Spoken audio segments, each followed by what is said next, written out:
ভারত ক্রিকেটে যারা সব সময় দাদাগিরি নিয়ে চলে। ভারত, ইংল্যান্ড, অস্ট্রেলিয়া এই তিনটা বোর্ড আইসিসিকে নিয়ন্ত্রণ করলেও ভারতের কাছে সর্বোচ্চ ক্ষমতায় ক্রিকেটকে নিয়ন্ত্রণ করে থাকে। আইসিসির প্রায় ৯০% আয় আসে ভারত থেকেই। ২০০৭ সালে যখন ভারত বাংলাদেশের কাছে হেরে গ্রুপ পর্বের বিদায় নিয়েছিল তখন আইসিসির প্রায় কোটি কোটি টাকার ক্ষতি হয়েছিল, যার পর থেকে প্রতিটা বিশ্বকাপ ইভেন্টে আইসিসি এক প্রকার ভারতকে সুবিধা দিয়ে যায়। এজন্যই আইসিসি সব বোর্ডের কাছে মাথা উঁচু করলেও ভারতীয় ক্রিকেট বোর্ডের কাছে সবসময় মাথা নত করতে হয়। ২০২৬ টি-২০ বিশ্বকাপ যেখানে ভারতের শ্রীলঙ্কা মিলে আয়োজন করবে সে বিশ্বকাপ অনুষ্ঠিত হওয়ার আগে ভারত শুরু করেছে বিভিন্ন নাটক। ভারতের আয়োজন ও বিতর্কের কারণ। বিশ্বকাপের বেশিরভাগ ম্যাচ ভারতে হওয়ার কথা, কিন্তু এর আগে থেকেই আন্তর্জাতিক ক্রিকেটে রাজনৈতিক ও নিরাপত্তা সংক্রান্ত কিছু সমস্যা দেখা দিয়েছে, যার ফলে কয়েকটি দেশ তাদের অবস্থান নিয়ে প্রশ্ন তুলেছে। বাংলাদেশ ক্রিকেট বোর্ড বেসব জানিয়েছে তারা নিরাপত্তা সংক্রান্ত উদ্বেগের কারণে ভারতের মাটিতে ম্যাচ খেলতে চাইছে না এবং আন্তর্জাতিক ক্রিকেট কাউন্সিল কে তাদের ম্যাচগুলো শ্রীলঙ্কায় স্থানান্তর করার অনুরোধ করেছে।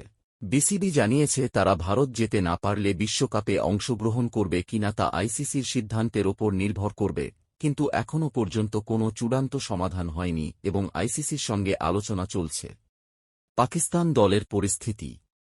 পাকিস্তান আগে থেকেই ঘোষণা করেছে ভারতে গিয়ে খেলবে না, তারা তাদের ম্যাচগুলো শ্রীলঙ্কা বা অন্য নিরপেক্ষ জায়গায় খেলবে এবং তাই পাকিস্তান দল ভারতে সরাসরি অংশ নেবে না। আইসিসি মূলত ভারত ও শ্রীলঙ্কায় আয়োজক হিসেবে টুর্নামেন্ট ধরে রাখতে চাইছে এবং অবস্থা সামলানোর চেষ্টা করছে।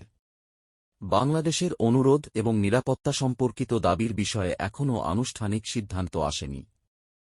ওয়ানেমিয়া বেঙ্গালি টি-২০ বিশ্বকাপ ২০২৬ মূলত ভারত ও শ্রীলঙ্কাতে হবে। বাংলাদেশ দল নিরাপত্তাজটিলতার কারণে ভারত যেতে চাইছে না এবং ম্যাচ শিফটের অনুরোধ করেছে। পাকিস্তান দলও ভারতেই সরাসরি ঠিক আছে খেলবে না, তাদের ম্যাচগুলো নিরপেক্ষ ভেন্যুতে রাখা হয়েছে। আইসিসি এখনও পর্যন্ত আয়োজন বড় মাপে বদলানোর সিদ্ধান্ত দেয়নি এবং সমস্যাটির সমাধানে ব্যাপক আলোচনা চলছে।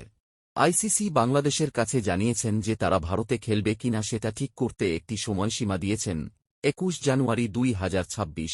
যদি বাংলাদেশ সফর নিশ্চিত না করে তাহলে তাদের জায়গায় অন্য দলকে নেওয়া হতে পারে। স্কটল্যান্ডকে বাংলাদেশ জায়গায় নেওয়ার কথা চিন্তা করা হচ্ছে, কারণ তারা বর্তমানে এমন এক দল যারা বিশ্বকাপ যোগ্যতা অর্জন করতে পারেনি কিন্তু র্যাঙ্কিংয়ে নেক্সট ইন লাইন। তবে এখনও স্কটল্যান্ডের সঙ্গে কোনো আনুষ্ঠানিক আলোচনা করেনি এবং স্কটল্যান্ডও নিজের থেকে আলোচনা শুরু করার পরিকল্পনা করেনি, কারণ তারা বাংলাদেশ ক্রিকেট বোর্ডকে সম্মান জানাচ্ছে।